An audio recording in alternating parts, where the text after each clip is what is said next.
He spent more than a year overseas serving our country, but when he came home, he was greeted with a hefty bill. This is more than a payday loan company. It's just insane. The Austin serviceman now looking for some help. Plus, a new program has Pflugerville police handing out more tickets, but they're not for what you may expect. And who doesn't like to hear the words cheaper gas? The new app that could save you up to 30 cents a gallon. This is KVUE News at 6.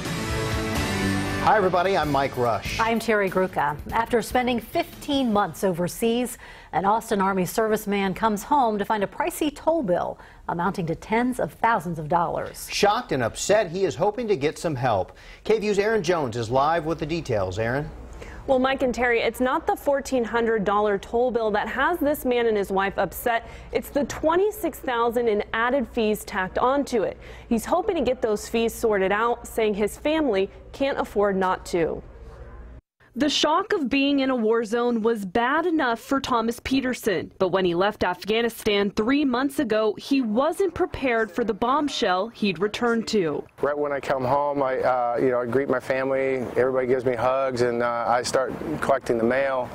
And there's a mail envelope in there from the Texas Toll Authority. In it, a Texas-sized toll bill for more than $27,000. The breakdown, about $1,000 for the tolls his family went through while he was away, and $26,000 in administrative fees. $26,000 is insane. That's highway robbery. I can't believe that any agency can get away with this. Peterson says he contacted a TxDOT representative and told him he had been serving overseas. He says he was told the bill had been handed over to a collection agency and the final amount owed would have to be worked out with them. What they do is they point their fingers at each agency. After 3 months of trying to negotiate a fair amount due, he says he's hit a roadblock. TxDOT says they offered his wife a settlement she wasn't happy with. Since then, neither party has been able to come to an agreement on what he owes.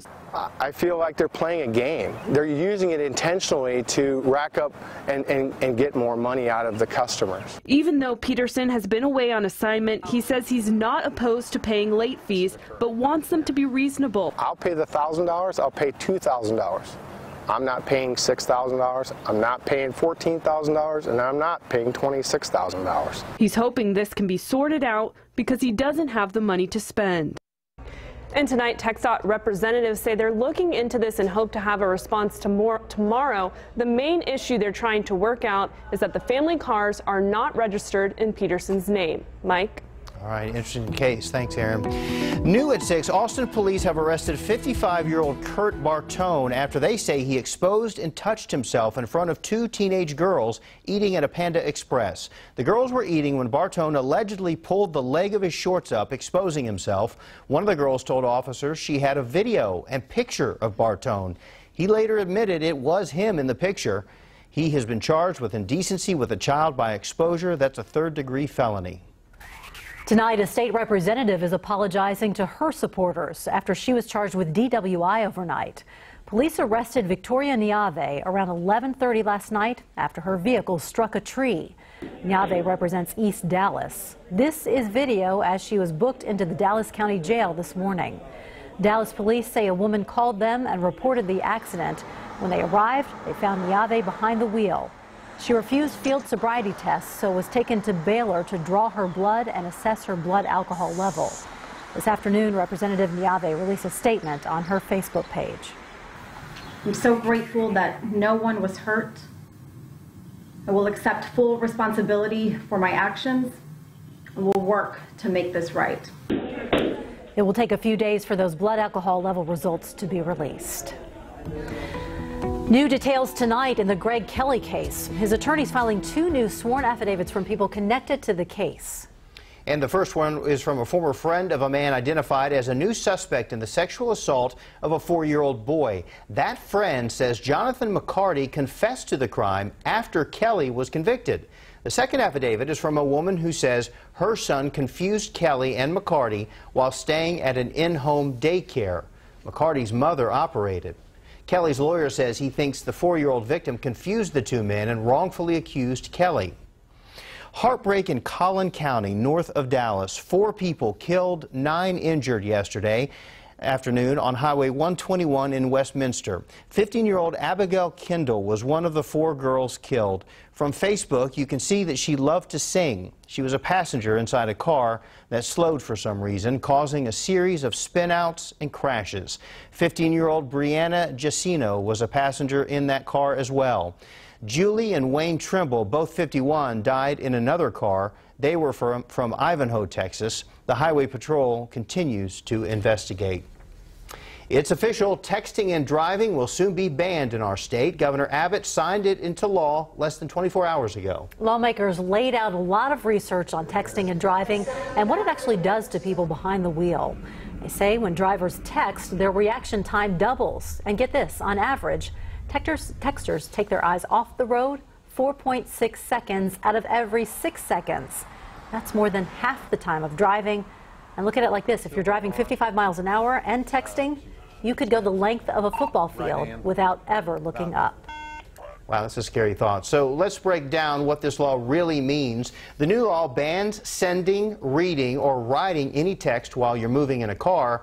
Now, there are exceptions if you're in an emergency. Again, this is just texting. Under this law, you can still use GPS and even music apps while driving. It's not a total hands-free law like we've seen here in Austin.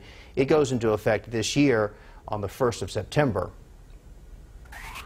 A gorgeous day outside, more to come in the next couple of days. Let's send it over to Albert Ramon in the Storm Center. Not too bad, Albert. Not too bad at all. A lot of sunshine today, Mike. That made for the warmest day so far this month. Warmest day in about 11 days. Highs today in the mid-90s, hovering just above average, well away from record-setting levels set back in 2011. What we're tracking, though, an increased amount of moisture. That's going to lead to higher heat index values, especially late in the weekend into next week. Even a spotty shower chance for the hill country tomorrow. Lots to get to. Your full forecast just a few minutes away. All right, thanks a lot, Albert. Vice President Mike Pence was at the Johnson Space Center in Houston this afternoon, welcoming a class of new astronauts to NASA. 12 men and women were chosen out of more than 18,000 applicants, the biggest pool ever. During his speech, the vice president assured the crowd that this administration is committed to NASA's mission. He even announced plans to chair a new National Space Council in Washington, D.C. that will advise the president on policies related to space. Under President Donald Trump, America will lead in space once again, and the world will marvel. These new discoveries remind us that here in America, anything is possible if we have the courage and the wisdom to lead. The new class will report for duty in Houston in August. Then they'll have to go through 2 years of training before officially becoming astronauts. How exciting, huh? Okay, this really is my newest favorite app, and it will make your summer trips a lot less expensive. You told me about this app, and I tried it myself. The next time you hit the gas pump, you could save 30 cents a gallon. And it may be a ticket, but it's one everyone would want. The new Pflugerville program that's rewarding kids for being safe this summer.